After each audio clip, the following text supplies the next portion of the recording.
Welcome back to Cocktails and Classics. This week you get a little dad chat. It's just a two-man show this week. Ben and I. I feel like we need a little jingle or something. It's just two dads drinking and watching, talking about movies. I don't know where it goes Talking from there. about movies your dad's probably seen. Oh, thank you. Hannah said our jingle was great. Oh, excellent. All right, every episode when it's dad chat, that'll be it.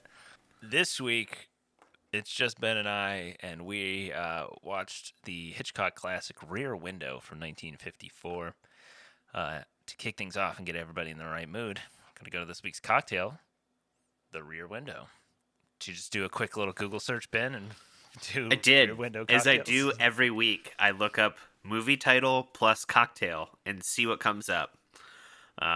Sometimes you strike gold. Sometimes you have to just be like, all right, we can't use any of this, so let's just make something up. Yeah, it's usually I do movie title inspired cocktail. Okay, that's fair.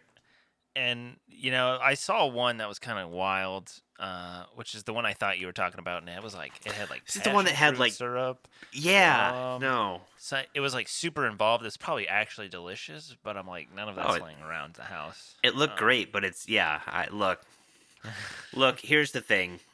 I have a cabinet full of alcohol. I don't carry many mixers, which, I have lime juice, lemon juice, simple syrup, kind of some of the basic stuff, bitters. Yeah. So you can make majority of I can make a cocktails, majority of things. And I don't mind running out to the store if it's like, oh, this needs, club soda. Okay, might not have that at the house. Just let me go run and buy it. I'm not going out to the store to try to hunt down passion fruit to make passion fruit syrup. I don't know if you would find that. Or, some of the other random stuff that it's like, I'm going to use this one time, and then it's going to sit for There's always things forever that pop up where I'm like, yeah, this would be this should just be at, Publix. Go to Publix and I'm like, they don't have pomegranate juice just sitting around? Crazy. What a crazy thing to not have. I don't know. Some of the stuff is I'm like, I feel like this should be at a grocery store since it's a kind of a grocery, but I guess some of it is too niche for the grocery store. Yeah, so I did some more digging until I found one that was like, oh, hey, wait a minute. I think I went through 3 or 4 different ones, and I'm like, I don't have that. I don't have that. I don't have that. And then I found this one, which also had an ingredient I didn't have, but I had something in the pretty much thing. very... Well, it's literally the same thing. It's just a different brand, right? Yeah. So... yeah, let's dig into it. And then I was gonna say I was trying to go brandy then because they do drink brandy in a couple of scenes. Yeah. Brandy, and then finally you were like, yeah, this one. So to make this Rear Window, which it's from greattaste.net, and it was contributed by restaurateur Francis Schott. He says it's a shockingly delicious and refreshing cocktail featuring fresh lemon juice.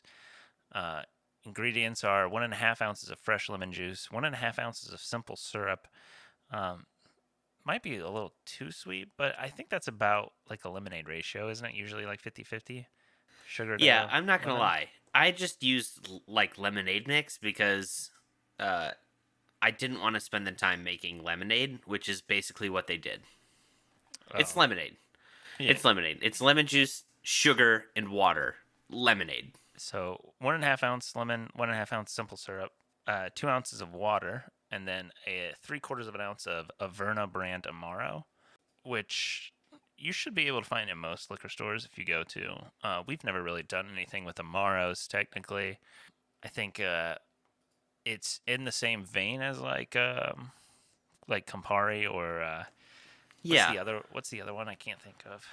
So Aperol is actually Aperol is an Amaro. It's a brand, but it is technically an Amaro. So that is what I used because I wasn't going to go out and buy a different brand of alcohol when I had one sitting in my house. So yeah, I basically just used it's basically lemonade and Amaro. Um, or if you want to get real spicy with it, because you're looking at the ingredients and going, man, for a cocktail to only have 3/4 of an ounce of alcohol in it doesn't seem like it's worth it, right? Cut back on the lemonade. Maybe throw a little vodka in there. Maybe a little lemon vodka. That's what I did. Oh, okay. All And right. then throw it. Go ahead and throw the Aperol in. It basically tastes like a sweeter kind of citrusy lemonade, if I had to describe it. Like it's a Sounds very little. summery. It is. Yeah, it's a very much like a boozy summer drink. I imagine you're not drinking this while watching, your neighbor across the street murder his wife. Spoiler alert. Maybe. I mean, he could probably tip one of those back during the day when he's sweating But his butt off. but maybe you're drinking one of these on a boat. You're just hanging out with Jimmy Stewart, and you're sitting there on a boat, and you're throwing back some rear windows. It's Wow. very delicious. It's very much. It doesn't fit the theme of the movie to me, but hey, Yeah. what's in a name? I mean, I think the Averna would probably maybe be better. So I'm looking at like a Yeah, it comparison. looks a little. It looks a little darker. So Aperol's 11%, and it's like orangey, Yeah, vanilla-y. The Averna is 29% ABV, so bit more strong, but it says it has a mouth coating and bittersweet taste, carrying hints of orange and licorice, balanced with notes of myrtle, juniper berries, rosemary, and sage. So it seems like it's kind of herby, like cola-y yeah. almost. Okay, But it still has like the hints of orange. So orange. Yeah. yeah. Maybe when I'm out of Aperol, maybe that'll be the next one. Maybe I'll try a bottle of that. Check the show notes below. Make yourself a rear window and tell us what you think. Hit up the Drizzly and Casker links below to get yourself some Averna Amaro delivered directly to your door. Well, you can't watch Rear Window anywhere right now, but it will be available soon, I'm sure. Um, Probably on HBO Max because they love like the Turner Classic movie type stuff. I'm surprised there's not like a streaming service that has all of the like Hitchcock library. And you'd think it would be HBO with Turner Classic, seeing as isn't Turner Classic's like logo literally Hitchcock? Yeah, I think it is like the outline of him. Yeah. It Yeah, is. you would So they do have North by Northwest right now. I see. I'm like scrolling through like all the movies he's done. I feel like they kind of cycle through, but I'm surprised that they just don't have like his Yeah, you think that would be like a like selling catalog. point? Yeah, Yeah. but maybe the people who loved Hitchcock are all dying. So Yeah, I know at least one person who went to college with us that loved Hitchcock. I mean, I don't get me wrong. I do love me some Hitchcock. It's definitely definitely of a different time, but very good like classic movies. Rear Window is a 1954 mystery thriller. Currently sits at an 8.5 out of 10 on IMDb, making it making it number 50 on the top 250. It stars James Stewart, Grace Kelly, Wendell Corey, Thelma Ritter. It was directed by Alfred Hitchcock, written by John Michael Hayes, who wrote the screenplay based on the short story by Cornell Woolrich. It's the story of a wheelchair-bound photographer who spies on his neighbors from his Greenwich Village courtyard apartment window and becomes convinced one of them has committed murder, despite the skepticism of his fashion model girlfriend. It was nominated for 4 Oscars: Best Director, Best Writing, Best Cinematography Color, and Best Sound Recording. Don't know what the recording part of the sound is. I assume color is colored versus black and white film, but it did not win any of those categories, which is interesting because I would like to know what won that year. For the Academy Awards in 1955? Yeah. Wow. Like, it's funny because most of the categories are split up. So it was like best costume design, color, best costume design, black and white. So like every category. Um, on the Waterfront won Okay, best that's fair. director, which is interesting because it's historically is I feel like not as highly regarded as Rear Window. It's also a little bit lower on the top 250 at 178. So. Hmm. Had you seen this movie before, Ben? I had not. No. I feel like this is one of those movies that, like, a lot of them that I see that are like classic movies, and I'm like, man, I'm surprised it took me this long to watch this. Also, another one of those movies that I finished and went, damn, maybe I really like Alfred Hitchcock movies. Maybe I'm I that. should start spouting the Maybe, gospel at the yeah. dining hall desk. Maybe I'm that guy. Maybe I should have listened to the gospel sooner. You know, just taking it into my heart. Yeah, it's another movie that I watched and I was like, man, for what? For in the time period that this movie was made in, and what they could and couldn't do, it's a pretty good suspense movie. Like it does a pretty solid job, and you're like, wow. You would think that when you hear the premise of the movie, a man thinks he may have witnessed a murder while spying on his neighbor. You think, okay, it can't be that good. Then you go to watch it and you're like, wow, actually, yeah, you kind of get a little bit of a feeling of suspense and like understanding. Oh man, the last like 15 minutes of the movie are like stressful. Yeah, get out of the house. Yeah, you're just like, but what are you doing? Just why? Why are you in there? Where did you go? Why are you not hiding? Oh my god, yeah. And then like when he busts back in the place and he's like using the flash bulbs, but they're only single use. Yeah. Oh. The best is just like the guy. You think the guy would know where he's walking to? It just close his eyes. Yeah, like He just once keeps you get walking flashed in. once. Like he just keeps walking into it. Like, what are you doing? It is Come funny on because now, it doesn't man. really do much. Like he just gets flashed and his eyes like take a second to readjust. Yeah, and the other guy's in a wheelchair, so he's not going any. Like he has no offense. He's just playing defense with flash bulbs. Well, I'm surprised he never like swung it at any point when the guy was like close. You Well, wouldn't I mean, like, use it as a baton. It's probably like one of those. You remember those like?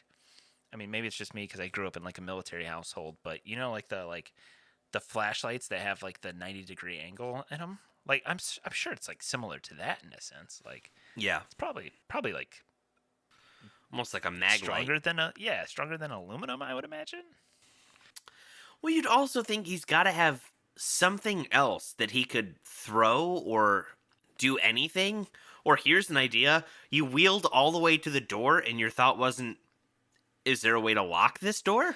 Dude, he never locked his door the entire time, and I'm like, everyone's just knocking and walking in. Like I get like you're in a wheelchair, but like still, you think if you were in a wheelchair, you'd be a little bit more like cautious.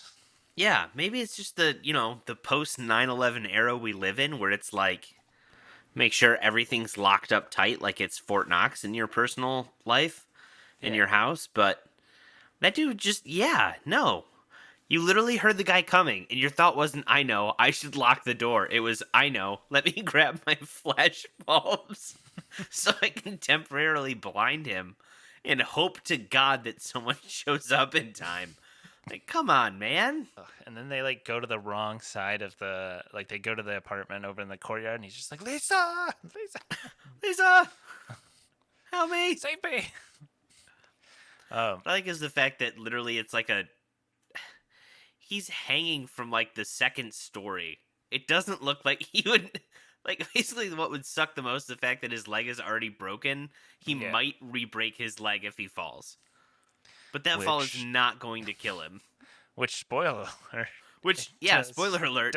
He breaks his other both leg. his legs. Which just goes to show you how even back in 1954 the cops were useless. Oh my gosh. I had seen this one before. I feel like I watched it in college for a class. Makes sense. but I had gone on like a little bit of a Hitchcock tear for a while. I had done like I did like Vertigo. We did North by Northwest on the podcast. Saw Psycho. I saw Dial M for Murder. Um, The Man Who Knew Too Much, I believe. No, that's not the one I saw. I saw Same. The 39 Steps. That's the one I saw. Okay. So I had kind of gotten. I got a little bit of like a taste of all the whatever all like the Hitchcock kind of like thrillery mystery stuff. So going back and watching this one again, I was kind of like, is it gonna have the same effect on me? And I think it does. I think it's stressful, like I said, for the last 15 minutes, but so much of the film, there's a lot of the movie actually, I will say, that is like not not have to do too much with that plot of like him staring out the window and like figuring out his thing. Like um Thelma Ritter, I believe, is the actress's. I can't think of her name, the character's name, Stella, who like keeps coming in to take care of him, and like Yeah. they're talking about like, oh, his relationship with Lisa Fremont, or you know um all stuff with Lisa Fremont where they're like, no, we should be together. No, we shouldn't be together because we're from different classes of society, and you couldn't lug around a suitcase and live out of it for months. It's like, all right, well, this is cool and all, but how about we get back to the thing about the Yeah, there was a serial lot killer of next door? background information that wasn't wholly necessary to the main plot, Yeah, but I mean, look, when you've got a 2-hour movie to fill, I mean, realistically, the plot is man kills wife, other man sees, but isn't sure. I mean, that's realistically kind of most of it until the last 15 minutes, and then a bunch of stuff happens. Like, yeah, I mean, I guess it's more so like the last 20 or so minutes, but still, it's just like, oh. Also, I wanted to bring up the point where it's just like, he thinks he knows what's going on. The only proof they have is the wedding ring that was found, but like, there's really no, like, hard evidence of what's going on until Thorwald to kill. tries to kill him. Well, And then it's yeah, like, after he tries to drop him out the window, he's just like, oh yeah, Thorwald wants to take us on a on a tour of the river. Basically, he's just like, he just confesses to everything. They have one small piece of circumstantial evidence, and he's just like, oh, I did it all. I buried her head in the flower garden, but the dog was digging it, so I killed the dog, and then I moved the head. It's like, dude, you cracked. You cracked after being asked 0 questions. yeah. I think a big thing of it was that it was like that they kind of acted like they knew. They were like, "Oh, we're coming for you," or like, "What'd you do with her?" And so I feel like that was the thing that was like, "Oh no, they're on to me. They know so much," or whatever. And kind of like, I think when he kind of like acts like he knows everything going on, like when he's like marching towards him to come strangle him, I feel like that's like where he kind of is like, "Oh shit, yeah, this was not great."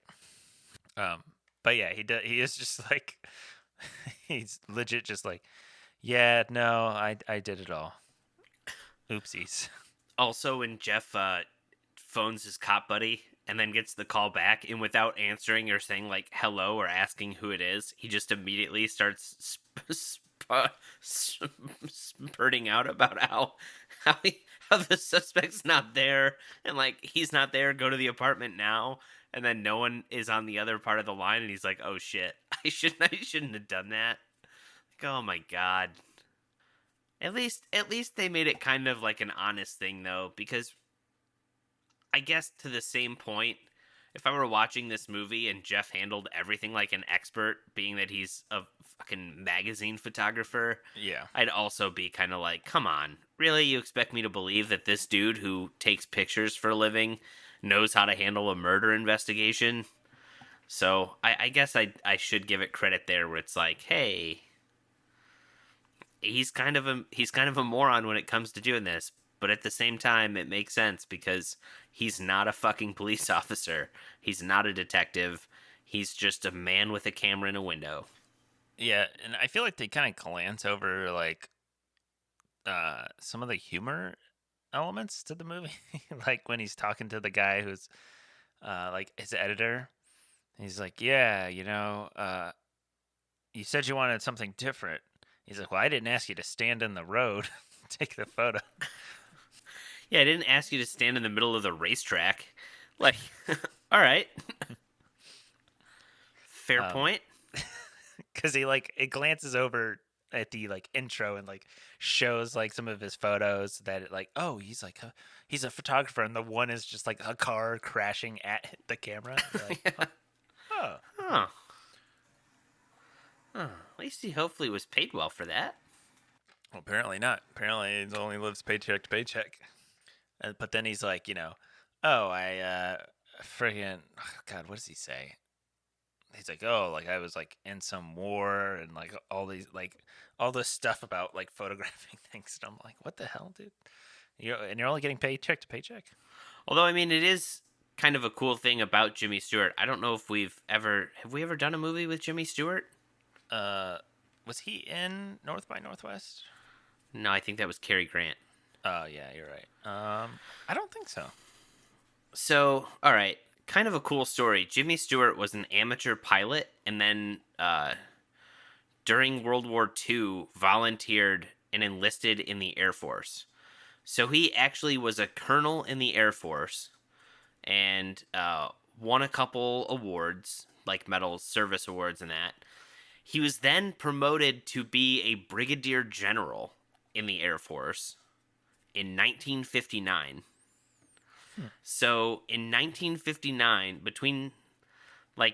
during the middle of the war, so he was doing a couple movies in the 30s, and then went to war, and then came back and continued acting. Like, kind of a pretty baller fucking dude. Like, he retired. Oh, it says here he retired in 1968 from the Air Force. So he was technically still Wow. in the Air Force all the way through his acting career. I was gonna say like most of the big films he did. Yep. Yeah. Like, did you think that it was true that he witnessed this murder, or like were you just waiting for them to like find a piece of evidence, or? So I will say I definitely think it was one of those things where, because it's I very much doubted that the entire movie was going to lead to it being a giant like, oh no, everything's fine, you're just kind of crazy. Yeah. Although that would be the most baller Hitchcock MacGuffin ever, to be at the end of the movie to be like, oh, you found the wedding, like the wife's wedding ring or whatever. They go to arrest him, and then like 2 days wife later, shows back. the wife shows up and is like, oh my God, I lost my wedding ring. I couldn't find yada, yada, yada. And it's just like, oh, this whole thing was just. I think that could be done more today than it could have in 1954. Yeah. Like, I think it could be done today where it just turns out that, like, Jeff is suffering from, like, cabin fever. He's not getting out. Like, he's starting to just make things up. And it actually be that he's making things up, versus in 1954 it was like, is he making things up? No. There's actually, he did witness a killing happen. But yeah, I think just kind of knowing, like, for the time, I couldn't imagine this movie being such a classic if it was just like, yeah, he didn't see anything. He's just Gotcha. loopy. He's just a crazy guy. I kind of like I had forgotten like what happened. I was like, is it all just made up? And then I was like, no, there's so much movie left. Like it's obvious. I was like, Yeah. there's still like 30 minutes. Something happens. And haven't they made this movie haven't they remade this movie several times? I think they remade it at least once, like a actual adaptation. I know Christopher Reeve was in a remake, but there was but I think that was just like maybe like a TV. Maybe they've only done TV remakes of it. I know, like what do you call it? Like Disturbia with Shia LaBeouf is like Very definitely similar. inspired by this. Yeah, Um, there's one of um like the woman in the window or whatever that's kind of similar but not the same. Although I think that one was based on a movie that came out before. what's the other? Fright Night. It's kind of similar. It's like a '80s horror movie, like Okay. comedy horror basically. But it's like he thinks the person next door to him is a vampire. I feel like there's been a lot where it's like, oh, I think the person who lives next door to me is a serial killer or is a murderer. And it's like, sometimes it comes out being true, sometimes not so much. But yeah, I feel like I've seen that. And again, I don't know if this was the first one or if this is just kind of one that kind of came out later. Although I don't know. This says it was based on a short story from 1942. So I'm sure this was probably one of the first ones. Yeah, I mean, it's always cool to go back and see one of the ones that kind of starts the tropes and trends of like the Spying on thinking your you neighbors. thinking you saw something that maybe you did or didn't see. I feel like we've all been there, right? Where we've seen like something that we've thought is like, "Oh, I definitely saw this thing." Oh, I thought you were gonna say we've all been there, like spying on our neighbors. I was No. like, huh, yeah. No. We've all been there where like we've thought we've saw something and then we kind of got worked up about it and then, you later find out that like it's not at all what you thought it was. So my apartment is like it's like the first one when you enter the courtyard of our complex. So we're always looking out like our living room window at the courtyard, and we're like, wonder who those people are. What are they doing here? Do they live here? I've never seen that person before. What are you doing? Yeah, classic Dylan. Immediately judging strangers.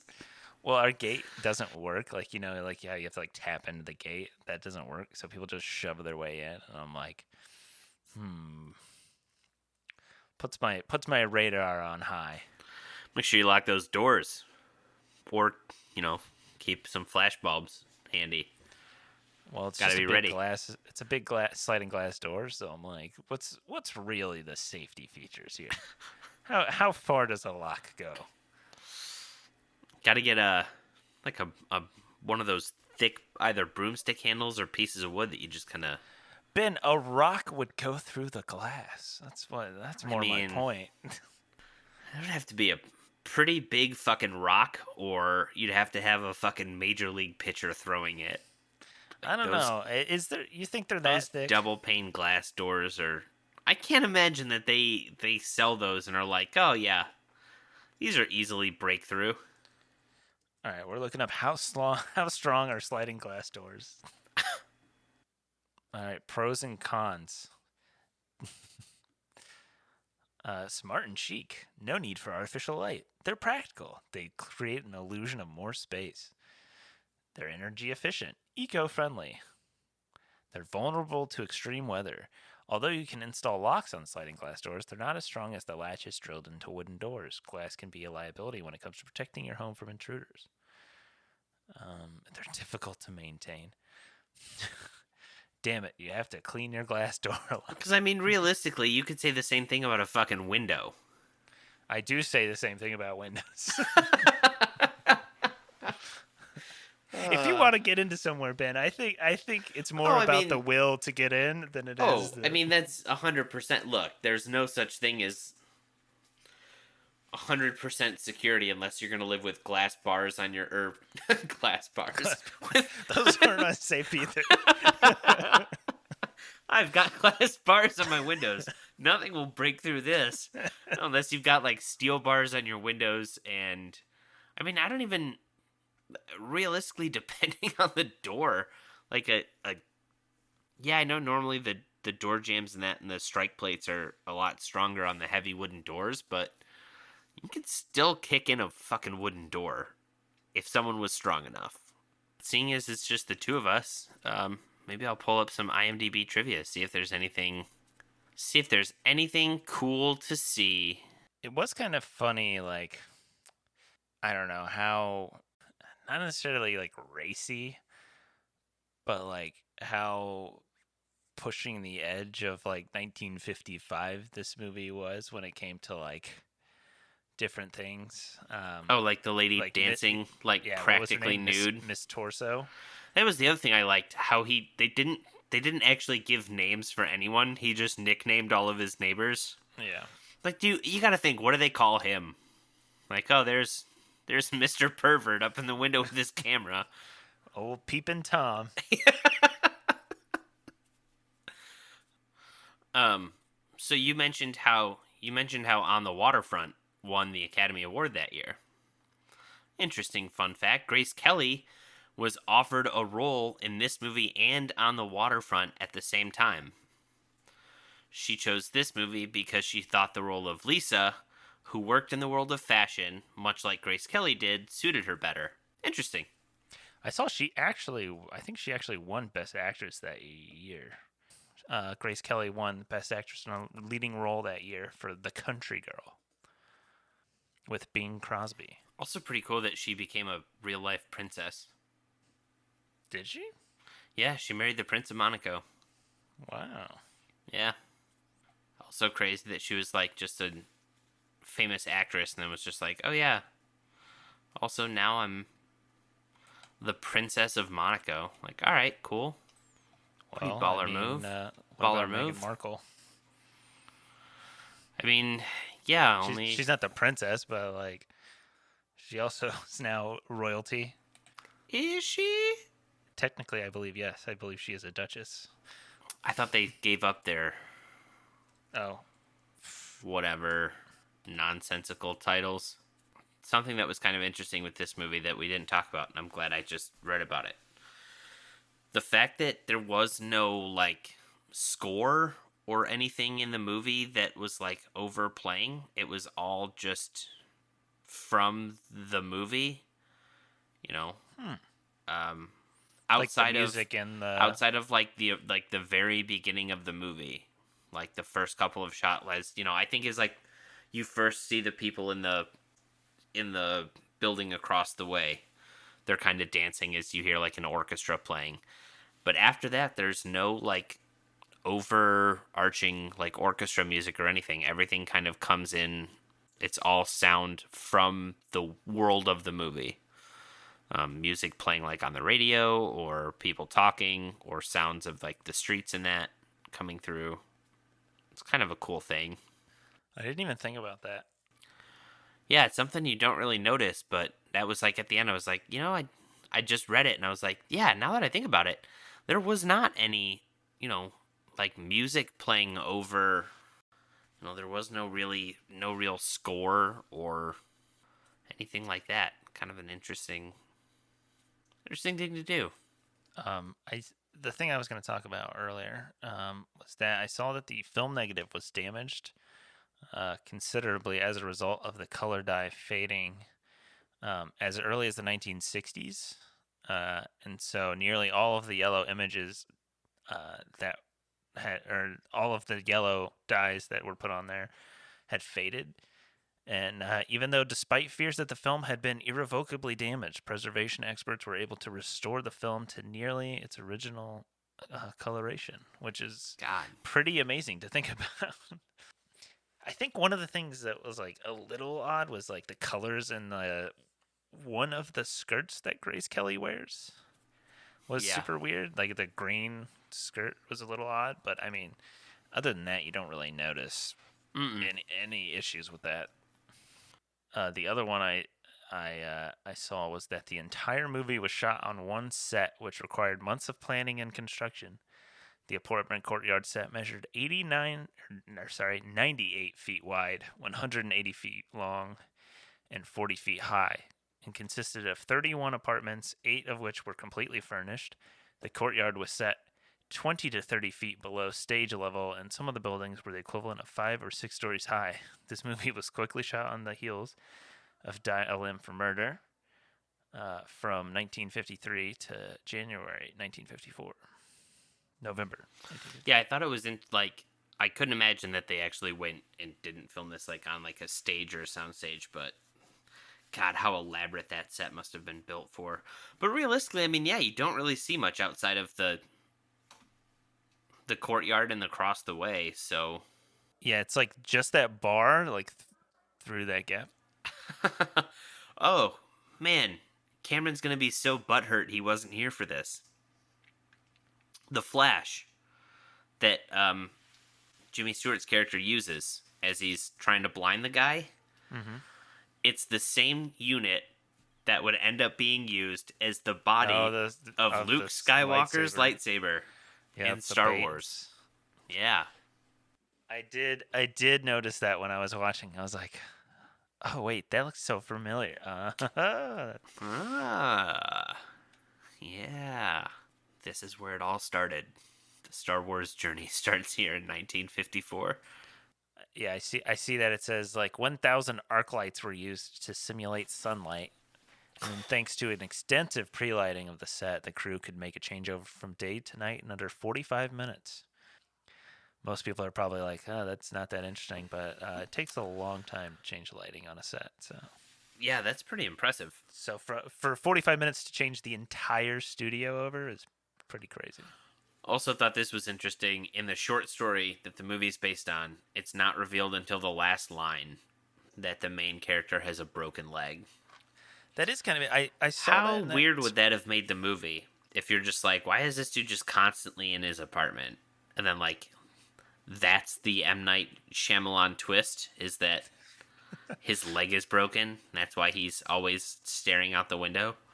I'm wondering, like, how that affects the story. Like, I guess because if it's, if the story's written in first person or whatever, I guess you just would never have to, like, explain that because it would just be like it's... Yeah. I had seen this film, but Ben hadn't. So Ben's going to give you a fresh rating of Rear Window, and I will give you an updated rating after having seen it for the first time in probably 4 or 5 years. Yeah. Like I said, this is another movie that I watch and I go, man, I feel like there's more. Like, I know, like, Vertigo, Dial M, I feel like those are movies now that, like, I need to sit down and just watch them all. Finding time to do that is another problem entirely. But again, it's a movie that I finished watching and I go, man, I enjoyed that. Do I think it was, like, the best movie I've ever seen? No. I think it was really good, and I take into consideration, some of the aspects that they were limited in doing in that time, and the fact that they were able to build suspense from what, I mean, realistically, you talk about 45 minutes of the movie that's actually, like, built around the plot.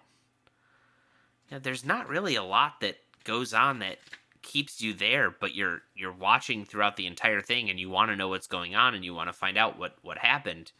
And the fact that they were able to do that was really impressive to me. I gave this movie a 7 out of 10. I think it's really good. Like I said, it makes me want to go on a Hitchcock binge and check some things out. I recommend it. If you haven't seen it, give it a little bit, hopefully. I was going to say, did you notice Hitchcock in the movie? Oh, yeah. His little cameo that he always does? Yeah, I noticed that one. That's always a fun game you can also play in Hitchcock movies. You can always try to look for him. Find his little... This one was pretty obvious, though, because he was, like, in the musician's apartment. I was going to say, he's in the musician's just, like, apartment, towards the camera. He, like, deadpans the camera. He just spikes the lens real quick. Just, like, hold on. Let me make sure I see what's going on. just smiling, waving. It was almost a Stanley-esque cameo there. Man, that Spider-Man, he's crazy. But yeah, no, I'd say give it a shot. Check it out. And if you like it, and you're like me, maybe you're gonna see it and decide maybe you need to check out more. So, going in, I had given this movie an 8 out of 10. I remember really enjoying it. The suspense, the thriller. I'd always loved Disturbia growing up because I'm kind of a Shia LaBeouf fan. I don't know if I'm allowed to say that anymore. Nope. I don't think you are. But this movie, I saw this after seeing that, and it hits on the same nerve. I don't know, like this is gonna be weird, but like I don't know, movies of like voyeurism and that sort of thing kind of like pique my interest because it's kind of like a natural instinct to kind of like people watch and be like, huh, wonder what's going on over there. So those kind of movies always interest me, I guess, because I feel like it's that idea of like, oh, if I people watch, I'm gonna like discover something, or like, maybe you see something you don't know. Like, for instance, what was it? At one point, they kind of get embarrassed when they're watching. It's Miss Lonely Heart, right? Um, Yeah. and she has the young guy come back from the bar with her, and then he's like forcing himself on her, and she's like shoves him out, and it's like, ooh, maybe that was a little too private. And it's like, really, not any of the other stuff you've seen. It's that one is where you draw the line. But going out of the second viewing, I'm gonna leave it at an 8 out of 10. I think it's wonderfully done. It's almost like methodically done. Some of the ways that like it's this big set it's built and all this lighting, all this like the camera movements of panning over like every apartment and seeing what's going on in each one. They do that a couple times. I think James Stewart is he's just so like charismatic, and I feel like he pulls you in as it's Jeff Yeah. It's like Jeffries JB. Yeah, everyone LB calls him, I feel like, Jeffries. Jeff. Yeah, LB. But I think he's very charismatic and pulls you in. I mean, the Grace Kelly like romances, it's there. It's not like an important part of the movie, but like, she's kind of like the Watson to a Sherlock Holmes. If I'm like pulling way out of left field for a reference, but yeah, I don't know. And then like the last 15 minutes is just so stressful when they like try to pull away the villain, and he goes to the hotel or whatever, and they try to dig up, and it's like, oh no, we didn't find anything. Go into the apartment. Oh shit, you gotta leave. He's coming, and the cops arrest her, and the villain comes over because he notices Jeffrey's spying, and you're just like, oh god, you're on. Like I could imagine watching this in 1954, probably never seeing anything quite like this, and being like, holy shit. Yeah, one of those like I said, when you're watching Grace Kelly and she's going through she all of a sudden she climbs up into the apartment, and you're like, what are you doing? What are you doing? This was not in the plan. And then you see her rooting around and she's looking for stuff, and then you see Lars Thornwall start walking towards the door. Yeah, I can imagine just that feeling of like, get out of the house, get out of the house, get out of the house. What are you doing? And then you see him walk in and she's just gone. You're like, oh, okay. Maybe she found a place to hide. They're going to wait till they kind of like, oh, he's going to call the cops. And then once the police get there and he's dealing with the police, maybe she can try to escape that way. She can find a way out then. And then it's just like, no. Then all of a sudden she's just hops out of wherever she was hiding from. Well, I feel like she was just hiding behind that door or something, or like that half wall, and then like, when he turned around, he noticed her. But yeah. No, I mean, I could definitely understand in that. I feel like you see that in movies now, where you're just like, you see that happening, you're like, you got to get out of there. Like, don't stay. It's the moment when people start talking to the movie. Yep, 100%. You're like, get out, what are you doing? Yeah, what are you doing? Why are you still in there? Get out of there. He's coming. He's right behind. He's right behind you. Dad Chat episode 1 in the books. Yeah, this has been two dads talking about movies your dad probably loves. Thanks for tuning in this week. Check us out next week as we take a look at another movie. Maybe we'll have 4 goobs. Maybe it'll be another dad chat. Check the show notes below. Hit up the Drizzling Casker links. Make yourself a Rear Window, get some Averna delivered directly to your door by using the Drizzling and Casker links below. We get a little kickback from that. Check out some past episodes. Leave us a review wherever you listen. It really helps us out. Share us with your friends and family. And as always, watch responsibly.